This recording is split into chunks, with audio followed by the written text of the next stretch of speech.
Música suave y melancólica de piano o guitarra acústica comienza a sonar de fondo con un volumen bajo. ¿Saben?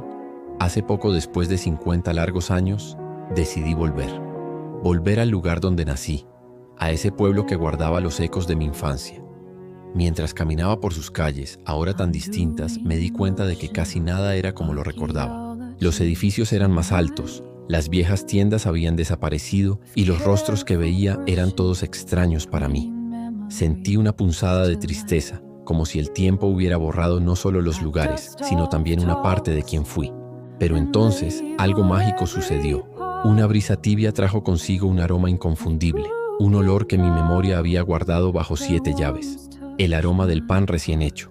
Era el mismo perfume que impregnaba mis mañanas de niño, una mezcla de levadura, calor y hogar. Ese olor era un faro en la niebla del tiempo.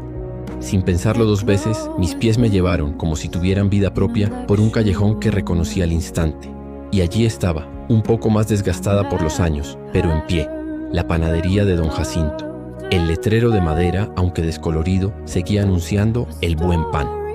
El corazón me latía con fuerza, como si estuviera a punto de reencontrarme con un viejo amigo. Don Jacinto, qué hombre. Fue él quien me dio mi primer trabajo. Yo era apenas un crío de 10 años, lleno de energía y con los bolsillos siempre vacíos. Él me acogió en su panadería, no solo para barrer el suelo o apilar sacos de harina.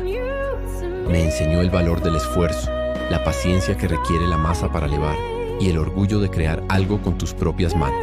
Me enseñó a trabajar, sí, pero sobre todo me enseñó a ser una buena persona. Con un nudo en la garganta, empujé la puerta. La campanilla sonó, el mismo tintineo alegre que recordaba. El calor del horno me abrazó como un viejo amigo. Detrás del mostrador no estaba Don Jacinto, claro. El tiempo no perdona. En su lugar había una joven de sonrisa amable y ojos que me parecieron familiares.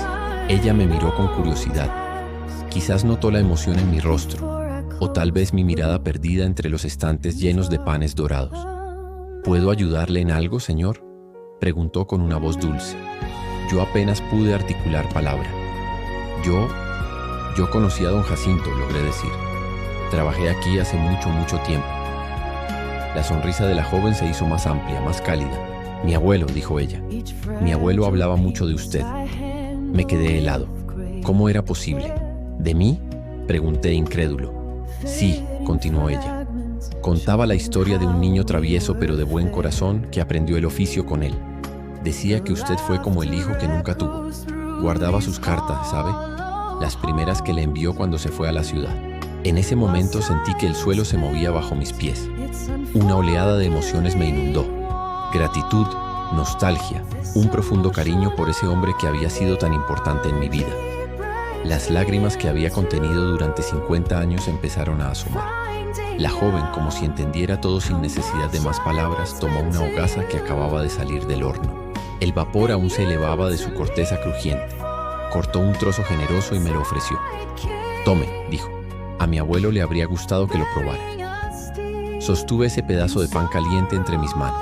Su calor se transfirió a mi piel, un calor familiar y reconfortante. Lo llevé a mi boca y cerré los ojos. Y entonces ocurrió el milagro. Con el primer bocado ya no tenía 70 años. Volví a tener 10. Pude sentir el delantal lleno de harina, el sudor en mi frente por el calor del horno y la voz grave de Don Jacinto diciéndome: un poco más de fuerza en el amasado, muchacho. El sabor del pan, esa combinación perfecta de miga tierna y corteza crujiente, me transportó a mi casa de la infancia. Pude ver a mi madre en la cocina, esperándome con la comida en la mesa, preguntándome cómo me había ido el día. Pude sentir la simplicidad de aquellos tiempos, cuando el mundo entero parecía un lugar seguro y la felicidad cabía entera en una hogaza de pan caliente compartida. Cada bocado era un recuerdo.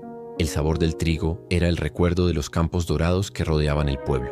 El toque de sal era el recuerdo de las lágrimas de alguna travesura que terminó en regaño. El calor era el abrazo de mi madre, la palmada en la espalda de Don Jacinto. Me quedé allí, en silencio, masticando lentamente, saboreando no solo el pan, sino mi propia vida. El pan se acabó, por supuesto. El trozo desapareció, pero la sensación, el recuerdo, ese se quedó grabado en mi alma para siempre. Ese día comprendí algo muy profundo. Hay olores, sabores, sonidos que son mucho más que simples sensaciones. Son llaves. llaves que abren puertas que creíamos cerradas para siempre. Puertas a momentos, a personas, a sentimientos que forman parte de lo que somos. Son anclas que nos conectan con nuestras raíces, con nuestro yo más auténtico. Y aunque el pueblo había cambiado, aunque las personas que amé ya no estaban, ese aroma, ese sabor, me demostraron que nada se pierde del todo. Todo queda guardado en algún rincón del corazón. Son puertas que el alma, afortunadamente, nunca deja cerrar del todo. A veces, solo necesitamos el estímulo correcto para volver a abrirlas y recordar quiénes fuimos, para entender mejor quiénes somos hoy. Gracias por acompañarme en este viaje tan personal. Si esta historia te ha tocado de alguna manera, si te ha hecho recordar algún aroma o sabor de tu propia vida, déjame un comentario. Me encantará leerte. Y si quieres seguir escuchando historias como esta, no olvides suscribirte y activar la campanita. Hasta la próxima.